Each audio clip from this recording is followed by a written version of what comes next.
Baba. A 63-year-old man just ranked a girl's bathroom moment above his daughter's Harvard graduation. What? Top 5 of his entire life. How is that even possible? 7 pounds, Bubba. 7. Okay, I need context now. Here's Sarah. Look, I have climbed mountains. I have survived a Walmart on Black Friday. I have sat through a 3-hour Marvel movie with a full bladder, but nothing prepared me for what happened last Saturday. Me. My best friend, Sarah. AMC recliner seats, large popcorn, large Coke, the American dream. Then, halfway through the movie, my stomach made an announcement. I'm telling you, this was not a suggestion. This was the federal government breaking down my front door at 6 a.m. screaming, "We need you right now." Every explosion on screen, boom. My intestines, boom. Straight up, my organs were also in a car chase. I turned to Sarah and whispered, Sarah, I gotta go. Girl, the movie just started. Sarah. She looked at my face. She understood immediately. Go Godspeed? I waddled to that bathroom like a penguin who had made some very questionable life choices. And what happened in that stall? The heavens opened up. Angels sang. Somewhere across America, a bald eagle shed a single tear. 7 pounds. That is a full-term, healthy, bouncing baby delivered by me in stall number 3. I looked at myself in that mirror, and I did not recognize the woman staring back at me because that woman was free. I floated back, found my seat, leaned over to who I was absolutely certain was Sarah, and whispered, Girl, 7 pounds, 7. I just gave birth in stall 3. I have never felt closer to God. Silence then, slow, deliberate. Young lady, I have watched 3 Super Bowls.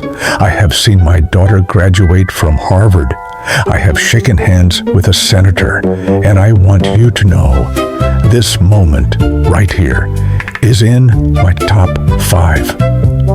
Not Sarah, a 63-year-old man in a blazer, reading glasses, had not only heard every single word, he had ranked it in his top 5. I did not move for the rest of that movie. I did not breathe. I simply existed in a state of pure humiliation. And to this day, whenever life gets hard, I hear his voice.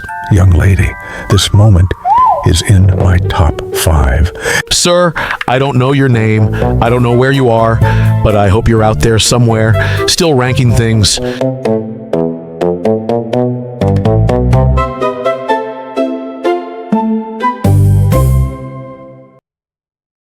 A soldier once saluted his captain with toilet paper in his hand, pants around his ankles. What? 123 soldiers walked past him, one by one. How is that even possible? Alaska, Bubba, negative 15 degrees. Okay, I need context. Here's Mike. I need to tell you about the single most public moment of my entire military career. I have done things in the army that would make your grandmother cry. I have crawled through mud. I have eaten things that technically had a pulse. I have slept in a hole in the ground. So called it and it was a Tuesday. But nothing prepared me for what happened on day 12 of Alaska winter training. Negative 15 degrees, 3,000 feet above sea level, no roads, no buildings, no Wi-Fi, and absolutely, positively, no bathroom out there. Your body is not your friend, your body is your enemy, and my body had been planning a full-scale revolt since day 3, day 10, held on, day 11, held on, day 12, nature filed a lawsuit, and I lost. I grabbed my my roll of toilet paper, looked my buddy dead in the eyes. Without a single word, he understood. He nodded slowly, like a man watching another man walk toward his destiny. I hiked up that frozen hill, looking for a private location, found a spot, perfect tree cover, beautiful view of the valley. Under different circumstances, I would have taken a photo. I dropped my pants. And what came out of my body? I'm telling you, 12 days worth of everything. Things I didn't even remember eating. Things that had no business still being inside a human body. I'm telling you, I didn't even know I was capable of this. Scientists would have wept. I wept. I was reborn. Then, footsteps. I looked up. A captain from the unit next door full uniform, walking straight toward me, our eyes locked. I did not know what to do, so I did the only thing my 12 years of military training had me before toilet paper in hand, pants around ankles. Sir, good morning, sir. The captain stopped, looked at me, looked at the situation, looked back at me. At ease, soldier. Carry on. He walked past me like I was a speed bump. I thought, okay, that was bad, but it's over. Nobody else is coming up this hill. Then, more footsteps. His entire unit came over that hill, one by one, single file, like a parade, 123. Soldiers on that. I know the exact number because I counted every single pair of boots that walked past my face. Done it? 123. One hand covering my face, one hand holding the toilet paper. 0 hands available for anything else. 0 dignity remaining. Every single soldier looked down, made eye contact, and kept walking. One kid, couldn't have been more than 19, slowed down just enough to give me a thumbs up. I finished. I stood up. I walked back down that mountain. A completely different man. Not better, not worse, just different. And to this day, whenever I feel embarrassed about anything, a bad presentation, an awkward first date, showing up to a party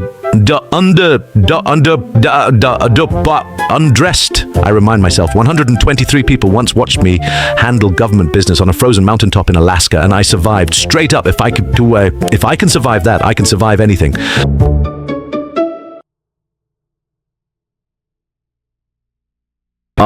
Baba. A man once convinced 2 hikers that he was a wild boar for 4 full minutes. What? They threw rocks at him, Baba. And He stayed in character. okay, I need context. Here's Dave. I need to tell you about the single most humiliating morning of my entire adult life. I was a serious photographer. I had the vintage camera bag, the jacket, the whole aesthetic going on. 10 years ago, there was this iconic Brown Ranger jacket everyone was wearing. Toggle buttons, very rugged. I did not know what I was doing in nature. I'd heard about this lake in Yellowstone, famous for morning mist, so I set my alarm for 3 a.m., drove 2 hours, and hiked in the dark. I got there at 4 a.m. It was perfect, fog everywhere. Complete silence. 30 minutes in, my stomach sent me a telegram. This was not a suggestion. This was a full federal emergency broadcast. No bathrooms, no toilets, no civilization for miles. I looked around, thick fog, dense bushes. I thought, okay, I'll just go in the bushes. I waddled into that fog bank like a man accepting his destiny. Found a spot and perfectly covered, beautiful view of the valley. Under different circumstances, I would have taken a photo, squatted down. Brown jacket blending perfectly into the surroundings. I reached for my tissue pack, used one denim, one sheet, still not clean, used another. The entire pack, gone. I was sitting there in the fog, in the bushes, brown jacket, bare bottom, desperately patting around for dry leaves. Then voices, 2 voices, getting closer. A couple. Babe, stop. Look, is that a deer? Oh my god, it is a deer. Wait, why is it so big?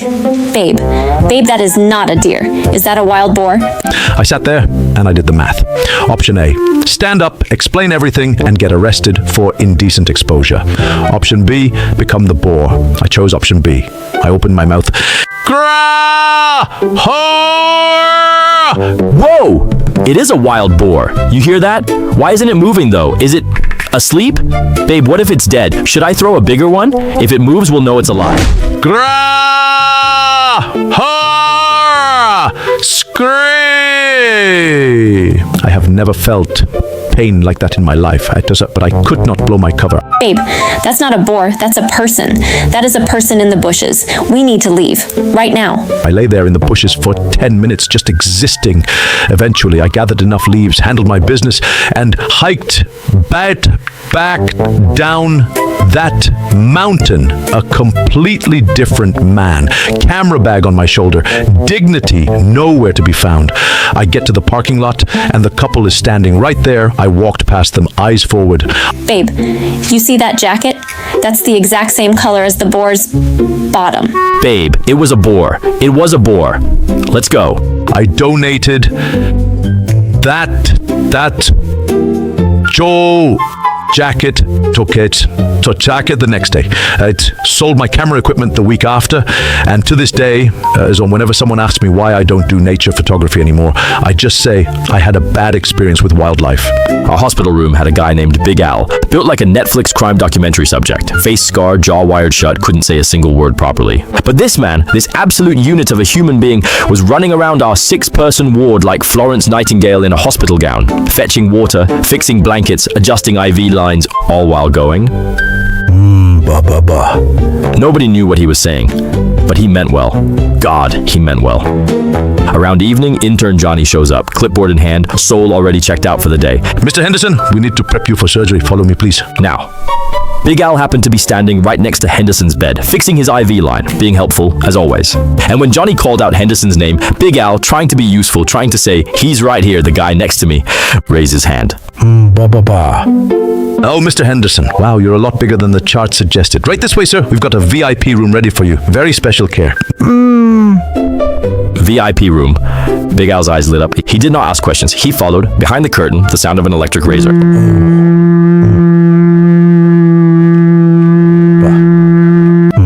Big Al is back there thinking, American healthcare, full pre-surgery massage. This is incredible. And then someone told him to take his pants off. 30 minutes later, Big Al walked back into the ward. Both legs spread wide, eyes completely vacant, moving like a man who had experienced something he could never unexperience. Hey Al, what did they give you in there?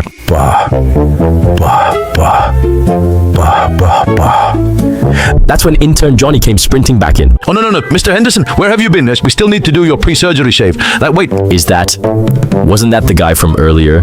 Didn't you raise your hand and say you were Henderson?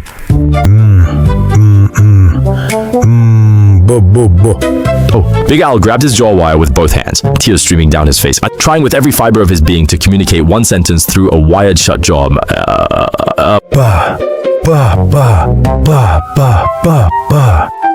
Which, for those of you who don't speak wired jaw, roughly translated to, that was me pointing at the guy next to me, you absolute idiot. Henderson eventually got his prep done. Big Al got a formal apology from the hospital. And intern Johnny requested a transfer to dermatology the following week. Bubba, a woman once chased a man in a clown mask through the snow in 4-inch heels. Okay. She caught him, Bubba. She caught him? Cornered him against a chain link fence, 11 p.m. minus 20 degrees. So what did he do? He gave her something, as a peace offering. What did he give her? That's something you need to see for yourself. Okay, wait. What was it? What did he give her? Tell me right now. Here's Jesse. Cletus! Hey! Cletus! Chicago, January, 11 p.m., wind chill, minus 20 degrees, and Jesse has had 5 tequila shots. I feel great. I feel amazing. Chicago winters are nothing. I am built for this. That's when Cody jumped out. Cody was a TikTok prankster, 23 years old, clown mask, camera rolling, absolutely certain this was going to go viral. Hurrah! A normal person would have screamed, ran, called the police. Jesse was not a normal person tonight. Jesse had 5 tequila shots in her system and absolutely nothing to lose. What's your problem, BRO? You want to go? Let's go. Cody had pranked over 200 people. Nobody had ever swung their handbag at him. She is crazy. Cody ran, and Jesse, in 4-inch heels, ran after him. Get back here. She chased him through the snow, past the park, past the fountain, all the way to the chain link fence at the dead end of Wacker Drive. Cody was cornered. Okay.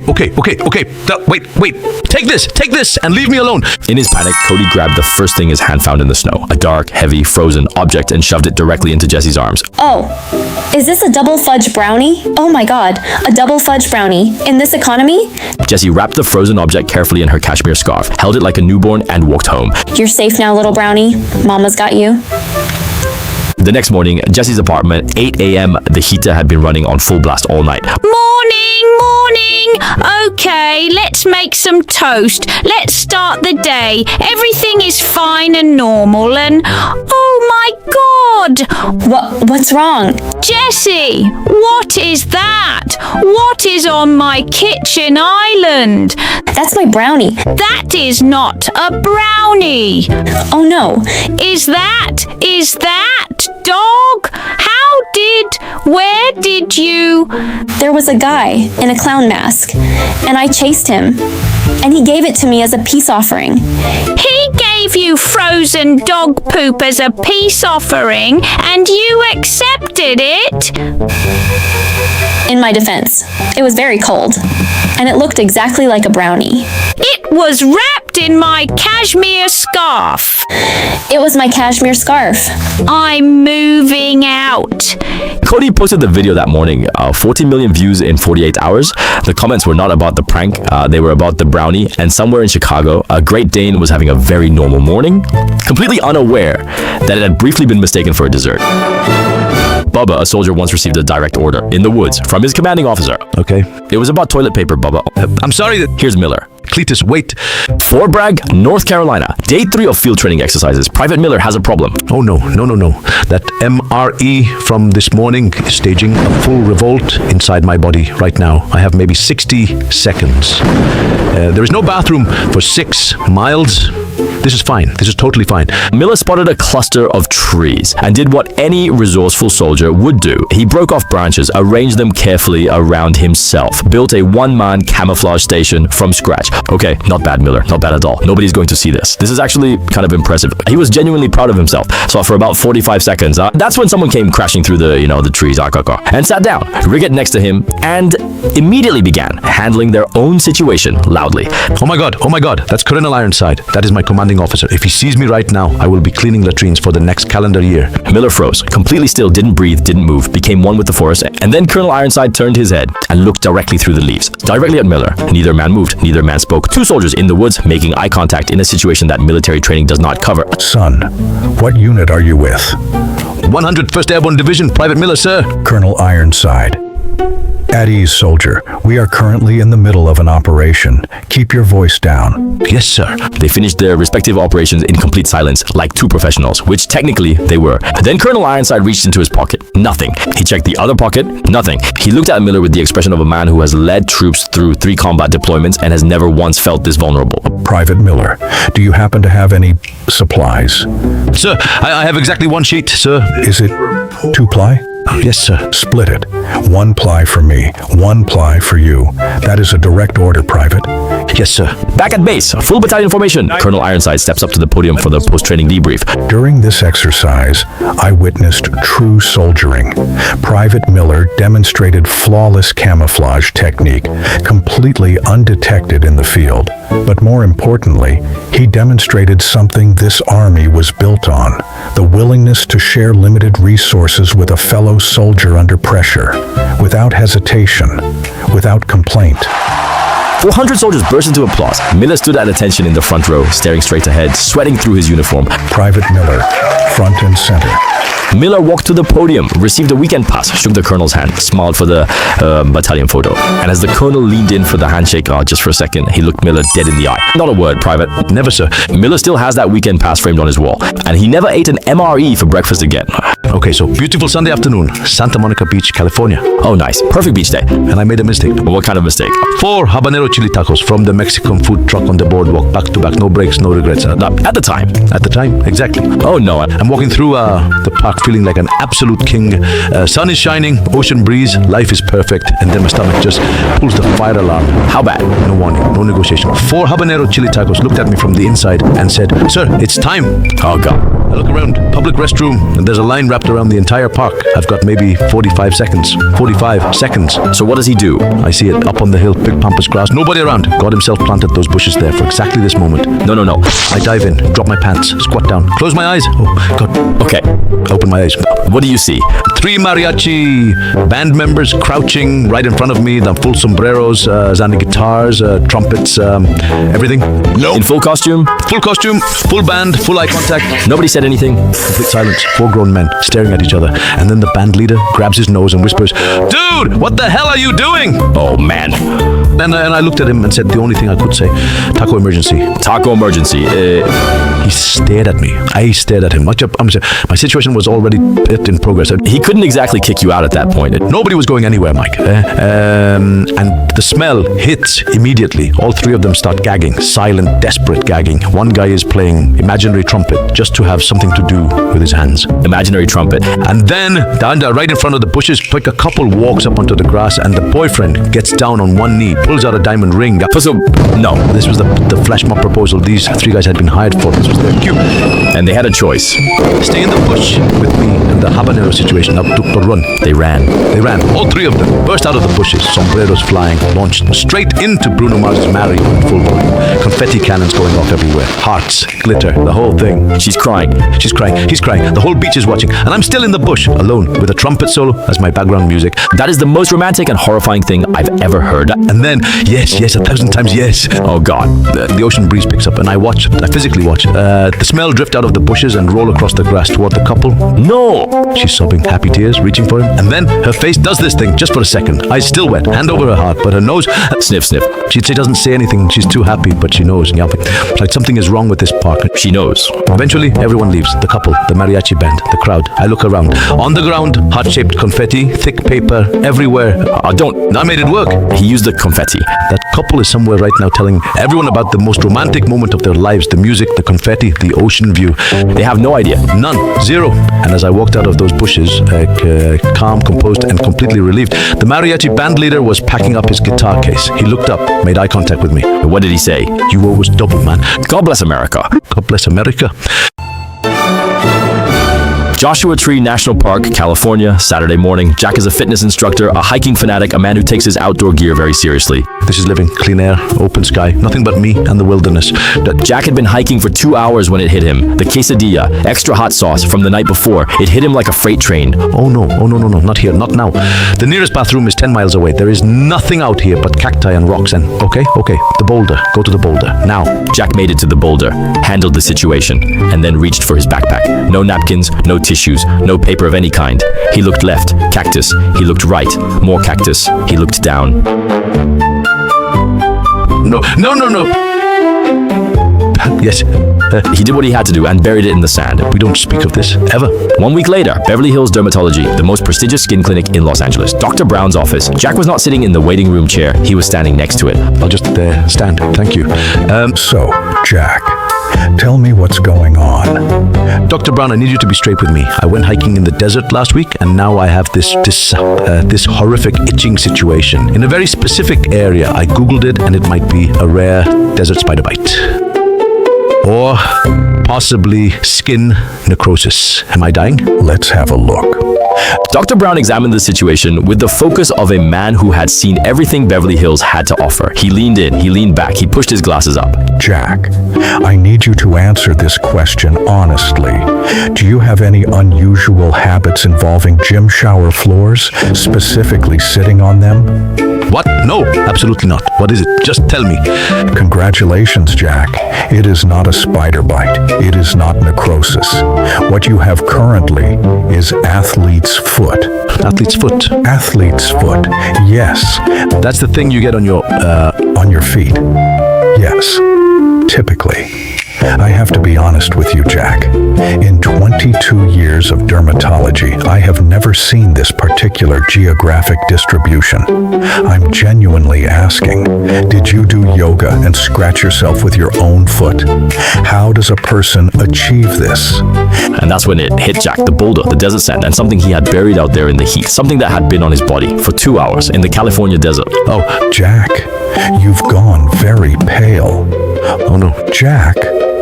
Oh, my God. I'm going to need you to explain to me how this happened, for science, and also for my own personal curiosity. Jack did not explain. Jack accepted his prescription, Jack paid his copay, and Jack walked out of Dr. Brown's office with the quiet dignity of a man who would take this secret to his grave.